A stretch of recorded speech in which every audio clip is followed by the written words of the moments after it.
Bud Light just made another terrible mistake. Instead of discontinuing the brand, they put out a new summer-themed commercial since the 4th of July is just about a week and a half away, which just reminded us that Bud Light still exists and reignited the backlash. They had been silent on social media for over 2 months since they had last tried to make a comeback in the middle of April, hoping that the controversy had blown over, only to be bombarded by a bunch of hilarious memes in the reply when they just posted a picture of their beer can, and along with the caption TGIF. And so they posted their commercial, which I'll show you a clip of it here in just a moment, showing that their customers are a bunch of morons. And I can't even show the replies because they're extremely non-family friendly. Okay. And I'm not just talking about mean words or funny memes. People are flooding the replies with photos of post-op transgender surgery patients, and not just the double mastectomy or the top photos showing those huge, massive scars. I'm talking about the bottom surgery photos as well. They're so nasty, I'm not going to show them. I'm not even going to save them and go and post them on my locals page.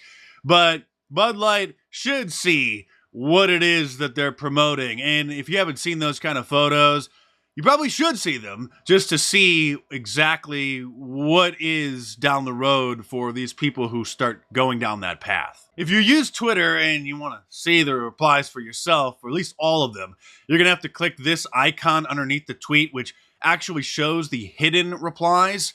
So a Twitter account can semi-delete, they can hide replies from the main feed, but they still show up if you click this icon there. And so the Bud Light moderator, social media manager, is definitely working full-time to hide most of the replies. Some of them I can show, however, they are family-friendly, like this gold that C3P meme has struck again. This month I celebrated my day 365 of womanhood, and Bud Light sent me possibly the best gift ever, a can with my face on it. Check out my Instagram story to see how you can enjoy March Madness with Bud Light and maybe win some money too.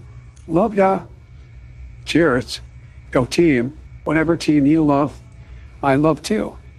Okay. Love ya. Okay. Break a leg. The new standard put down in 2023. Oh yeah? Well, your dad buys Bud Light at Target. Day 6 of girlhood, sponsored by Bud Light. So thirsty. Free Bud Light? No thanks.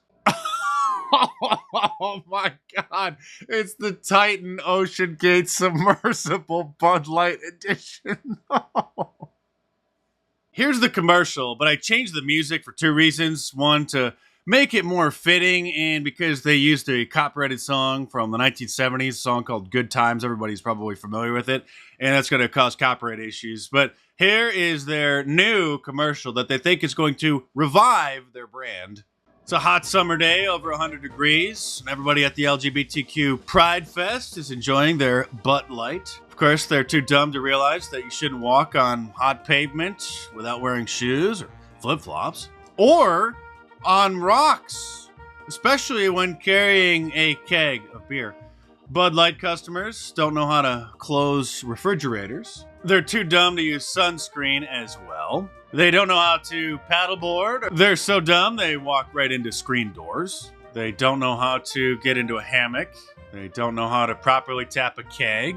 Of course, they're gay and flirt with other men. They would have been better off to do nothing. They're sinking in quicksand, and it doesn't matter what they do, any move that they make only makes it worse. A gay bar in Minneapolis just dropped all Anheuser-Busch products because they're upset that the company didn't stand up and defend Dylan Mulvaney after the controversy started. But sadly, the insanity will probably never end. Disney just introduced their first gender non-binary character. Those are the people who use they-them pronouns, who claim that they're neither a boy, nor a girl, or a man, or a woman. Now, this in a Disney movie, all they wanted was the right to get married, they said, and now they're teaching children that they should not be boys or girls, they should be thems and theys. So this gives me an idea. I'm going to have to go back to City Council next week and pose as a Disney executive to reveal Disney's real plans for the kids. So stay tuned for that. When you see something in the title about Disney executive, that's that. You may recall last year I went and posed as a gender studies college professor. Last week, if you missed it, I went as myself, which you have to see. I'll leave a link to that in the description below. But now I'm going to have to go as a Disney executive to speak the truth to the American people about what Disney really is doing to the kids. But they're not the only one. In the new Transformer animated series, they also introduced a gender non-binary character who uses they/them pronouns. This is the character Nightshade. My pronouns are they/them. Thanks. I'm Sam. I'm she, they, but you already know that. Of course we do. Your blue hair is a giveaway, along with your rainbow purse and your pronoun pin. Hey, it's okay. I know I'm safe when I'm with my friends or other non-binary people. Non-binary? People who aren't female or male. Oh, I'm sorry. I shouldn't have assumed. I always knew my pronouns felt right, but what a wonderful word for a wonderful experience. 5 years ago, it was just the kooks on BuzzFeed talking about raising their kids, gender non-binary, and the cowardly Christians and conservatives didn't really do anything. And now we have Disney and Transformers, and of course NBC News promoting the idea. That's about all I can say without getting myself into trouble, but you're going to love my new book when it comes out, which won't be until the end of the year, but I'm working very hard on it. It's going to be absolutely fantastic. Probably close to 1,000 footnotes. If you've ever read any of my books, you know that they definitely don't disappoint. But until then, join my exclusive Locals community for $5 a month by clicking the link in the description below, which is basically like a private Facebook page and Patreon built into one, where I post all my hot takes, including clips that aren't allowed on the big tech platforms. So head on over to markdice.locals.com or click the link in the description below and check it out.